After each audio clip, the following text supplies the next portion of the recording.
సికింద్రాబాద్లోని old Boinpally division పరిధిలో survey number 1లో ఉన్న సదుల్లా భూములు విషయంలో బరాస ఎమ్మెల్యే మాధవరం కృష్ణారావు స్థానిక బరాస నాయకులు చెరువు ప్రాంతంలో కబ్జాలకు పాల్పడ్డారని బీజేపీ నాయకుడు ఏనుకుల తిరుపతి ఆరోపించారు.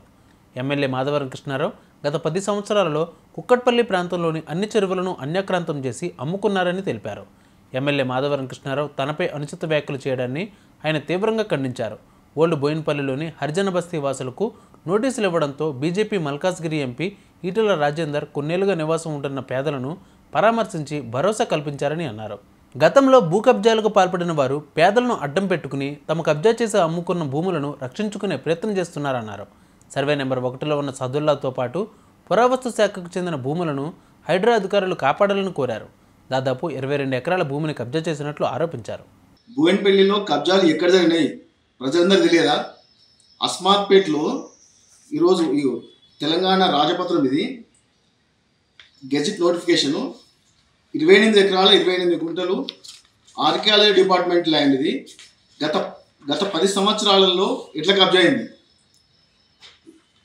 ఇదే షాదుల్లా వెంచర్లో కొందరు నిరుపేదలు కొనుక్కొని ఉండొచ్చు, కానీ అది ఎఫ్టీఎల్ ల్యాండ్లు ఉందని మేము ఇప్పుడు కాదు 2022లో మా కాంతారావు గారి ఆధ్వర్యంలో మేము చెరువులన్నీ సందర్శించిన క్రమంలో ఈ 9 చెరువులు, కుక్కట్పల్లిలోని 9 చెరువులు, బోయిన చెరువు, మైసమ్మ చెరువు, కాముని చెరువు, సున్నం చెరువు, నల్ల చెరువు, ఈ చెరువులన్నీ కూడా ఇప్పుడున్న ఈ కృష్ణారావు ఆధ్వర్యంలో కబ్జాలు జరిగినాయి. ఈ మాట వాస్తవం కాదా? ఇవన్నీ కబ్జాలు చేసింది ఎవరు, అమ్ముకున్నది ఎవరు, కింది స్థాయి కార్యకర్తల నుంచి ఎమ్మెల్యే దాకా డబ్బులు పంచుకున్నది ఎవరు? ఇదంతా ప్రజలకు తెలియదా?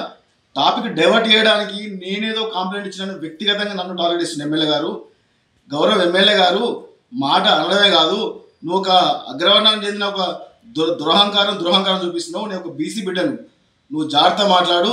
ప్రజలు అసహించుకుంటున్నారు. నువ్వు నీకు ఎప్పుడు సోయి వచ్చింది? నీకు నోటీసులు ఎప్పుడు ఇచ్చిర్రు? ప్రజలలో స్పందించే వ్యక్తివైతే నోటీస్ ఇచ్చిన తెల్లారు ఎందుకు రాలేదు?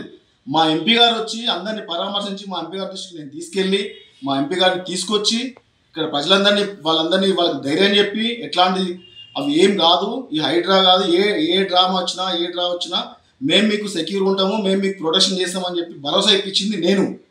ఈరోజు మొత్తం నన్ను డైవర్ట్ చేసి ఈ కబ్జాదారులకు అండగా ఈ షాదుల్లా వెంచర్ కావచ్చు,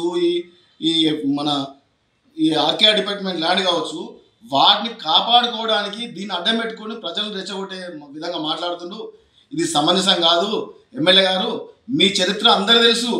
మీరు ఎన్ని ఎకరాలు కబ్జా అయింది, ఎంత కబ్జా చేసిర్రు, ఎట్లా కబ్జాలు చేస్తున్నారు అనేది కూడా ప్రజలందరికీ తెలుసు. దానికి తగ్గట్టు నీకు ప్రజలు గుణపాఠం చెప్తారు రాబోయే రోజులలో. నువ్వు అనుకుంటున్నావు, నువ్వు కనీసం ఒక గౌరవ సభ్యులు, నువ్వు అది ఆలోచించకుండా, గౌరవ ఎమ్మెల్యే అని ఆలోచించకుండా నువ్వు పబ్లిక్లో అట్లా నీ ఇష్టం వచ్చినట్టు మాట్లాడితే ఇది కరెక్ట్ కాదు. నేను ఎవరి మీద కంప్లైంట్ చేయలేదు. నేను అక్కడికి పోయిన సందర్భం వేరు.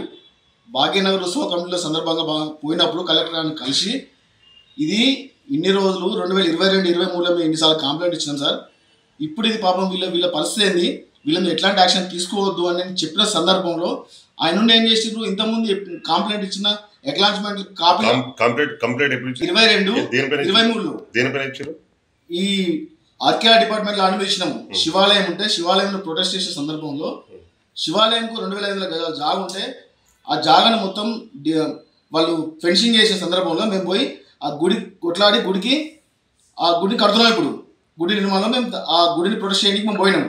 దాని సందర్భంగా కూడా అప్పుడు అధికారులు మా మీద కేసులు పెట్టారు. హర్జన్ బస్ మీద ఎవ్వరు ఇవ్వలేదు, ఇయ్యరు కూడా. ఇప్పుడు సోషల్ మీడియాలో వస్తున్న వాటి అసలు ఎవ్వరు కంప్లైంట్ చేయలేదు. నేను కూడా అప్పుడు జరిగిన సందర్భాన్ని బట్టి అప్పుడు ఇట్లా కంప్లైంట్ ఇచ్చినాము. అవిటిని ఎంక్రోచ్ జరిగింది, వాస్తవం ఎంక్రోచ్ జరిగింది. అక్కడ గత 10 సంవత్సరాలు ఎక్కడ ఎంక్రోచ్ జరిగినాయి? డివిజన్ ప్రజెంట్ తెలియదా? ఎక్కడ కొత్త నిర్మాణాలు అయినాయి? ఇది పాత బస్తీ, ఇది హర్జన బస్తీని దీన్ని మనం ప్రొటెస్ట్ చేయాలని ఫస్ట్ స్పందించింది మేము, మా ఎంపీ గారు. మేము అందరికీ భరోసా ఇచ్చింది మేము. నువ్వు సోయి తప్పి 1 రోజుల తర్వాత నిద్ర లేచి ఇప్పుడు వచ్చి నీకు ఆ తాగింది దిగిందో దిగలేదు, రాత్రి తాగింది, ప్రజలకు వచ్చి సోయి తప్పి మాట్లాడుతున్నాడు. ఆ మాట అది కరెక్ట్ కాదు. అది నువ్వు వీడు అని సంబోధించడం ఎవరైనా మాట్లాడచ్చు ప్రజాస్వామ్యంలో, కానీ నీకు అది అలా మాట్లాడడం సమంజసం కాదు. ఎమ్మెల్యే గారు, నువ్వు అట్లా మాట్లాడి ప్రజలు రెచ్చగొట్టి నువ్వు టాపిక్ డైవర్ట్ చేస్తున్నావు. నిజమైన కబ్జాలు ఎక్కడ జరిగినాయో అందరికీ తెలుసు, డివిజన్ ప్రజలు అందరికీ తెలుసు. కబ్జాదారుడు ఎవరో అందరికీ తెలుసు, దాన్ని వెనుకున్నది ఎవరో అందరికీ తెలుసు. నీకు ప్రభుత్వ దవాఖానా నువ్వు గత 10 సంవత్సరాలలో అధికార పార్టీ ఎమ్మెల్యేవి, నీకు ప్రభుత్వ దవాఖానా ఎక్కడుందని నీకు సోయలేదా? నీకు ప్రభుత్వం కోల్పోయిన తర్వాత ఇప్పుడు ప్రభుత్వ ఆసుపత్రి ఇక్కడ చేంజ్ చేయాలని మాట్లాడుతున్నారు. ఏ సమస్యనైనా బోయినపల్లిలో వీళ్ళు తీర్చిన దాఖలాలు ఉన్నాయా? వాళ్ళు చేసిన తప్పిదాలు కప్పిపుచ్చుకోవడానికి, వాళ్ళు చేసిన కబ్జాలు కప్పిపుచ్చుకోవడానికి ఈరోజు టాపిక్ డైవర్ట్ చేసి వేరే రకంగా మాట్లాడుతున్నారు. ఒకటే మేమందరం కూడా మా భారతీయ జనతా పార్టీ కార్యకర్తలుగా మా ఎంపీ రాజేంద్రనాథ్ గారి ఆధ్వర్యంలో మేము ప్రజలకు, పేద ప్రజలకు అండగా ఉంటాము. నేను ప్రజలలో కూడా చెప్పింది ఒకటే, ఎవరు వచ్చినా ఫస్ట్ బుల్డోవర్కి అడ్డం పండుకునేది మేము, అడ్డం నిలవాల్సింది మేము మీకు అండగా ఉంటామని ఆ రోజు భరోసా ఇచ్చినాము.